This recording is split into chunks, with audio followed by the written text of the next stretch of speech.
Let's go now to Alex, who's listening in Austin, Texas.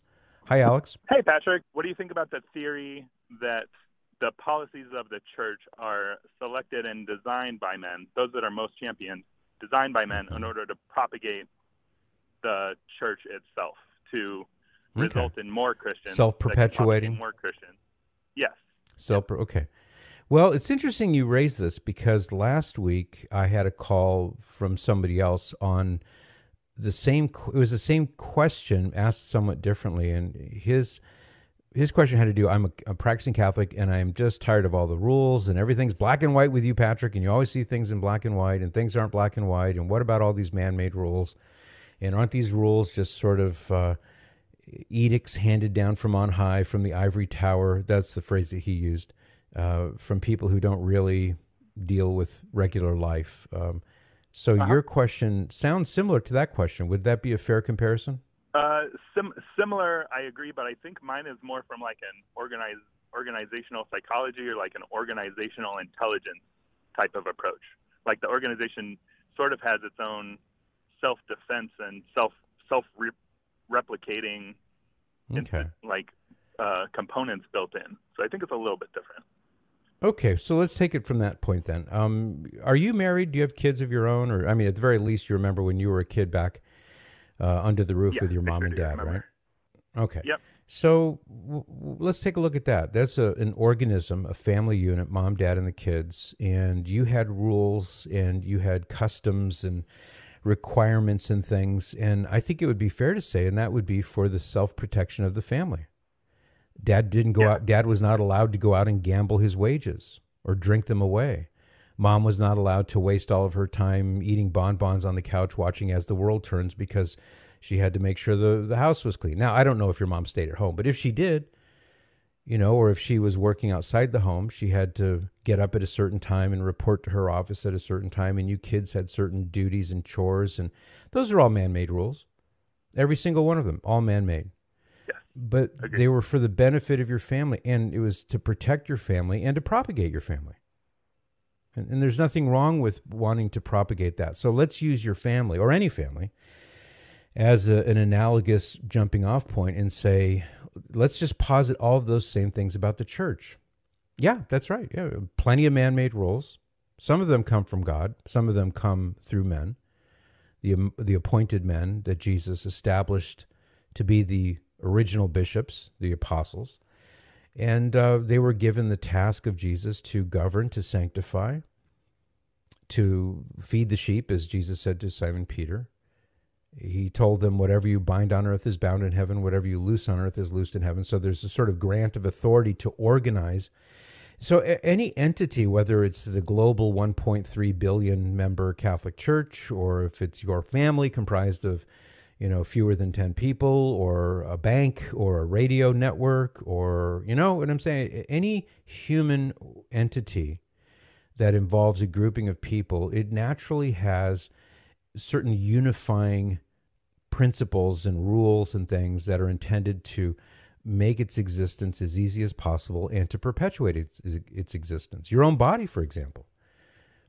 All of us, we experience our bodily functions as a concerted effort to not only keep us alive, but to propagate the race. So, yes, that's true of your body, your family. It's true of the Catholic Church. So I guess if I'm understanding your question correctly, Alex, and correct me if I'm not, but the answer would be a hearty yes to what I think you're asking me. Does the church have all these self-perpetuating protective rules in place to propagate itself and to ensure its continued after something? Yeah, quick follow-up. So thanks for that response. What do you think about the distribution of resources in the church and in Christianity as a whole? Like, what I see a lot of is there's a lot of politicking around anti-abortion and anti-contraception, and also against gay and trans rights, which don't help the propagation that we've been talking about. But how do you feel about the distribution of effort among those things, like this propagation effort and the self-defense effort versus other initiatives of the church, like charity and helping and promoting peace, that sort of thing. I feel like there's a little bit of an imbalance there, or maybe. Well, I'm not sure. I don't have any quantifiable data in front of me, but I mean, I'm sure you sound like a very thoughtful person. So I'm sure you know that the single largest, most comprehensive organization when it comes to charitable works is the Catholic Church, globally speaking. And the unbelievable amount of money and human power or human man hours that goes into feeding the hungry, clothing people who need clothing, homes for unwed mothers, free medical clinics, free food, soup kitchens, orphanages, hospitals for indigent people. The list goes on and on. So yeah, I guess you're probably right. There is vastly more of those charitable works that are going on all around the world by the Catholic Church than there is any talking about, say 1 day out of the year doing a pro-life march in Washington, D.C. It really is imbalanced. You're right about that. There's so much more being done in terms of charitable works than there is on things like demonstrating against abortion. So I guess that is really a big imbalance. You're right about that. I'm not sure if you're intentionally misunderstanding, but I meant. Oh no, I understood you. I understood you, but I wanted to put into context because I think, I think what you wanted to do is to suggest that there is some disparity or an imbalance in that people are too caught up in, say, the pro-life movement, but not nearly as busy in trying to help people who are poor or refugees or things. But it's exactly the opposite in actual fact. Maybe I should have reframed it as a personal perception of a misallocation, and I would choose to continue to support the efforts of the Catholic Church on the side of charity, and I acknowledge that there are probably, like, by dollars and hours spent, there probably are more invested in charitable works than there are in promoting these propagational policies and things. But I will continue to personally root for those more charitable acts than the other, which can have other complications, like making. You mean like where people die in abortion? It's less important when it comes to people who die, innocent people who die. Is that what you're saying? People's medical rights are infringed and autonomy over their own bodies. I mean, that's a whole. We know that. Think about the fetus's medical rights who are infringed every single time an abortion is perpetrated. Every single time an abortion happens, somebody dies. But I guess that's not that important, huh? Well, it depends on your perception on how important human suffering is, and I have some unpopular opinions on that. I imagine you do. I imagine you do. But my point is, it's really easy to root for. Well, let me ask you a question. No, you raised a point. It's fascinating. So people who don't have enough food, they're suffering. I grant you that, and we should do everything we can to help them. But who suffers more, the guy who goes hungry, who doesn't get a hot lunch, or the person who's killed? Which of those people do you think suffers more? What if it's let's use that scenario. Well trained in this area. Let's use that scenario. What if it's a person who's in a coma? No, let's use that scenario. I just gave you a scenario. You have a guy who's homeless and he's hungry because he didn't get lunch, and he's suffering, no question about it. Who's suffering more, him or the innocent unborn baby girl who is dismembered in the womb in a late-term abortion? Who suffers more? Is there evidence for consciousness? And that's not my question. Who suffers more? If you believe suffering is a function of a conscious mind that makes memories, then the hungry man, because he has that capacity and the fetus does not. So you're saying that a guy who misses a meal and is hungry, he suffers more than an innocent person whose life is ended, in this case through dismemberment, crushing of the skull. An unconscious being, yeah. It's like... Yeah, but that's not an unconscious being.